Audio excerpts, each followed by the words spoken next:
Welcome back to physics tutorials.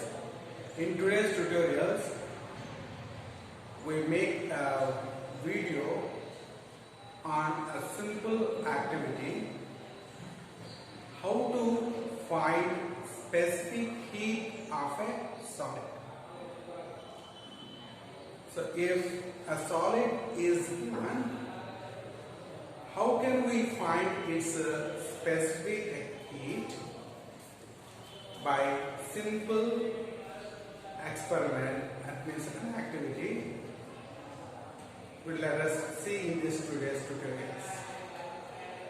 So how do we conduct this experiment? We conduct this experiment by using a calorimeter. So you can observe the description of a calorimeter is a device in which a copper vessel is kept in wooden box, is enclosed by some insulating material. So insulating material means a material which protects from leak of heat. So heat leakage is protected by this insulating material. And next we see inside the copper vessel, there we have a stirrer, and with support of a stand we can insert a thermometer. Here we can insert a thermometer. Thermometer bulb which contains mercury should be dipped into the liquids we have taken in this calorimeter. So once again we see the description of calorimeter. So the calorimeter is the device which is used to find the specific heat of materials.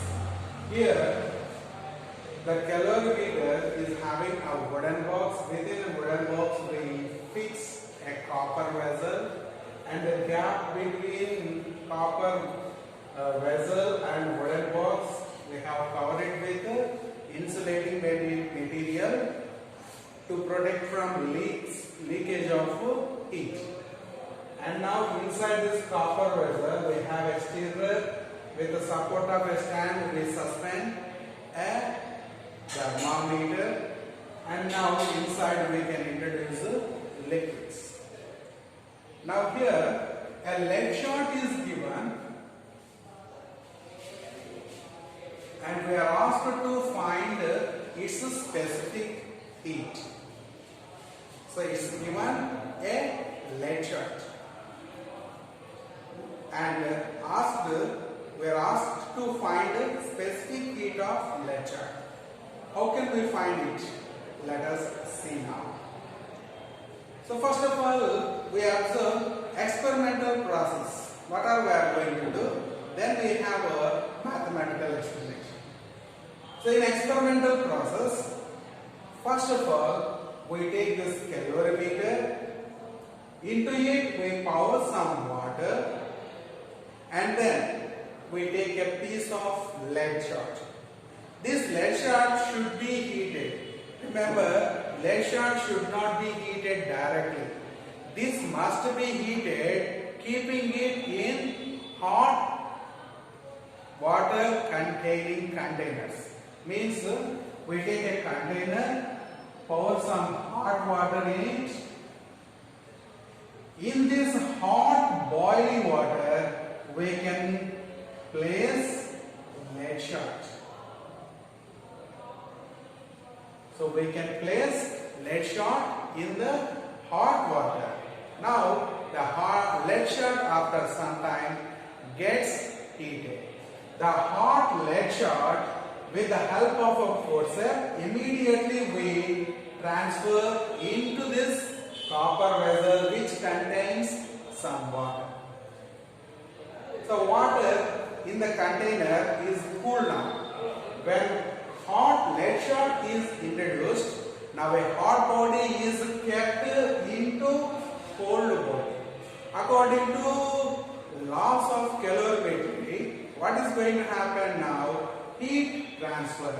Hot lead shot when introduced here, heat transfers from hot lead shot to cold water. So during this heat transformation, some heat is lost by lead shot, some heat is gained by water. And using the principle of calorimetry, that is heat lost is equal to heat gained. So heat lost is equal to heat gained. We can find out the specific heat of given lead shot.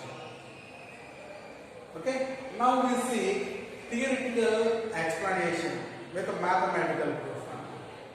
So how? See this? How are the apparatus have been taken? Let us understand. First of all, we have taken calorimeter. First of all, we have taken calorimeter.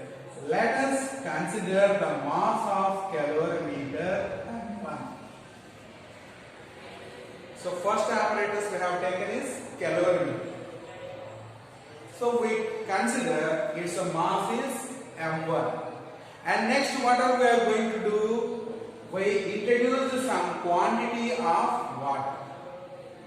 Now the mass of calorimeter with water, let it be M2. Next what we have introduced? Hot lead shot. After introducing the lead shot, now it is with calorimeter plus water and also has lead shot. This mass is M3. Now let us understand, what if we only want lead shot's mass? It's a simple. When we have calorimeter, water, lead shot, three of them, mass is M2. Among them, only calorimeter and water mass is M2. If we want mass of lead shot, what could it be? This value is M2 to be subtracted from M3. So mass of lead shot is now M3 minus M2. Similarly, if we want only water's mass, we know the calorimeter's mass is M1. Transposition brings mass of water is M2 minus M1. So we got the numbers. And now let us come to the calculations. In this apparatus, heat lost is equal to heat gained is a law of calorimetry. According to that law, who is the object lost heat? It's none other than lead shot. Because it is the hot body introduced into water and it transfers heat towards water. So lead shot lost heat, it is equal to who has gained heat? Who has gained? Water. Remember, the copper vessel also gets heated. So heat is gained by water and calorimeter as well. So copper, when water gets heated, along with that copper vessel also gets heated. So copper vessel is now gained heat. Water is already gained heat. So two bodies here have gained heat. Whenever how much heat is lost by lead shot, how much heat gained by water and calorimeter heat, we can measure and substitute here. We can get values whatever we need. How can we find out the heats? So in a rough work, we can have an equation to find heat is M as delta T, where M means mass as per specific heat and delta T is change in temperature.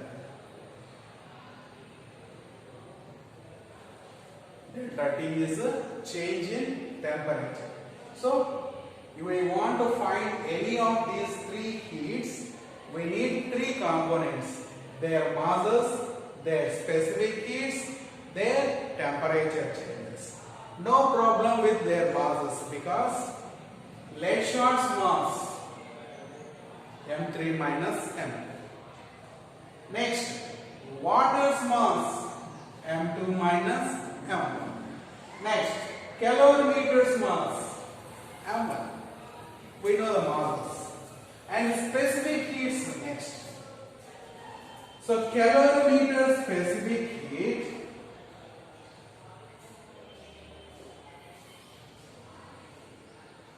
let it be Sc,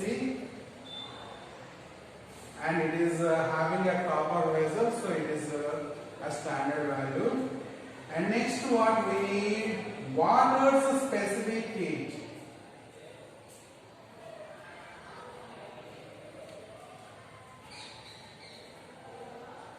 SW, and lead shot's specific heat, let it be S is the value we need to find out. So the experiment and the activity we are doing here to find out the lead shot's specific heat. So S will be required. Okay, we got now specific heat, but there is one more component, change in temperature. So let us consider that changes happened in the calorimeter. When lead shot is not introduced here. So before introducing lead shot, the water has remained here cool. Let us assume the cold temperature, the cold water's temperature T1. And here lead shot is strongly heated. Let this temperature is T2. So T1 is the temperature of cold water. T2 is the temperature of hot lead shot. When that hot lead shot T2 with the T2 temperature is introduced here, heat transfer takes place. And laws of calorimetry also says heat transfer between hot body and cold body continues until the temperature of both bodies equal.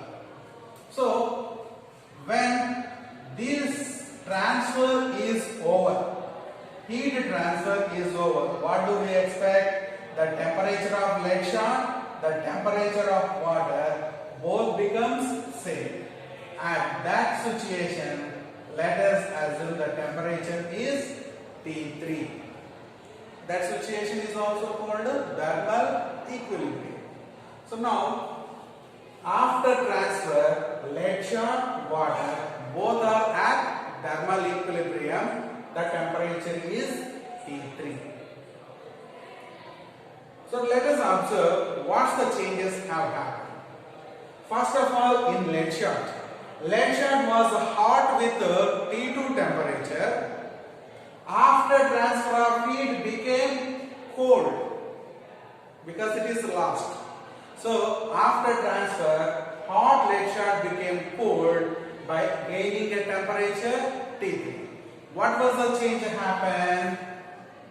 These changes T2 has become T3. So change in temperature, here we write it at lecture. So T2 temperature has reduced to T3. So change in temperature is T2 minus T3. It is for lecture. Now let us check what happened in case of water. Water, initially a cold substance, had a temperature T1. Now after heat transfer, what happened? Gained a heat up to a temperature T3. So after the heat transfer, water became hot by doing what? Gaining a temperature of T3. So T3 is a gained temperature, T1 was its initial temperature. So the change happened in case of water is T3 minus T1. And what do we say about calorimeter? No doubt. Calorimeter also had initially at same condition of water, even after transfer at the same condition with water. That means initially water was cold at a temperature T1. Lead shot was also cold at a temperature T1. After heat transfer, water gained heat. Along with that, copper vessel, that means calorimeter, also gained heat. That heat is T3. So in case of calorimeter also, change of temperature is T3 minus T1. Now we have got all the necessary values. Let us substitute in this sentence. Lead shot, heat lost. How do we get? With these three components. Mass. Lead shot's mass M3 minus M2.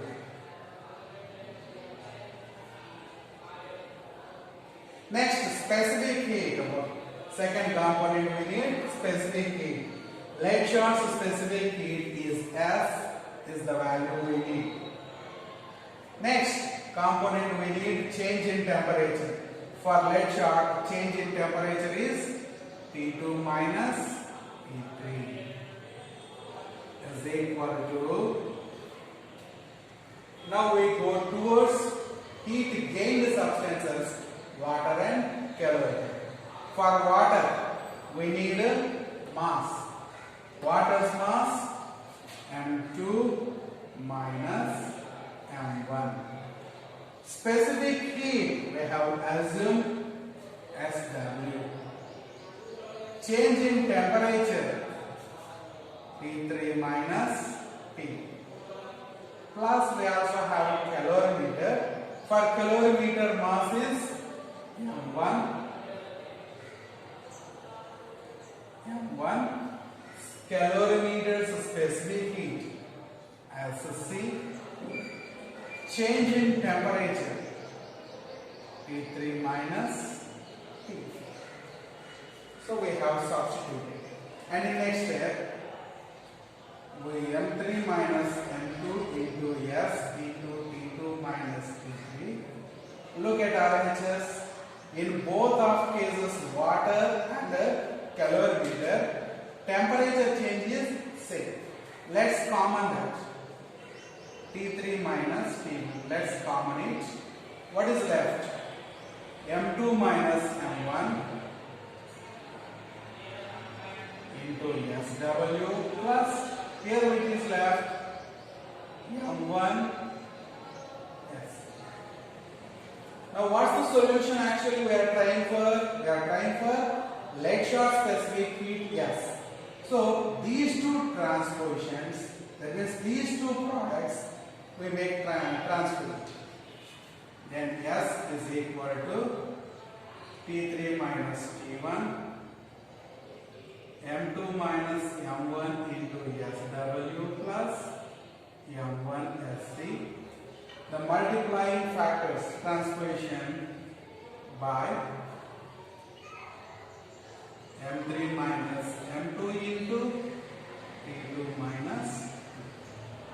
So with this mathematical expression, with this,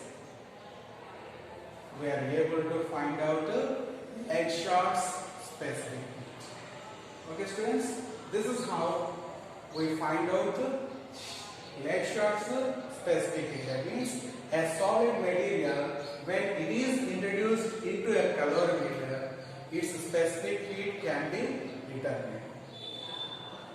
Okay, once again, we take a fast revision.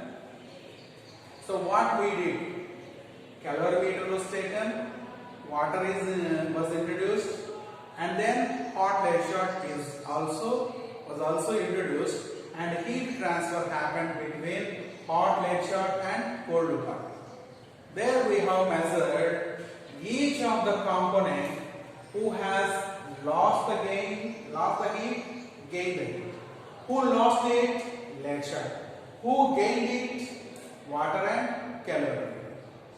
For these three of materials, that means for calorimeter, mass, specific heat, change in temperature. For water, mass, specific heat, change in temperature. For Earthshot, mass, specific heat is the required value, and we have found change in temperature. All the components we have substituted here, and we got an equation. This equation will help us to find out solids or Earthshot's specific heat. Okay, students, so like this we are able to find out Earthshot's specific heat. Okay, and students, actually I promised to make a video on foundation classes, but I was unable to do it. In next video, definitely I will try to make it. Okay, that means especially I said in next video I am definitely going to explain net forces on acting on calculating net force at various conditions. On it I will try to explain, like when two bodies connected to each other, how can we calculate applied force, acceleration produced between them, like this. Three bodies are connected at full machine. These I am going to explain in next class. Okay, students, this is today's video. I hope everyone like it. If you like it, share it, subscribe my channel. Please do subscribe my channel and share these videos to everyone, and show these videos to every children.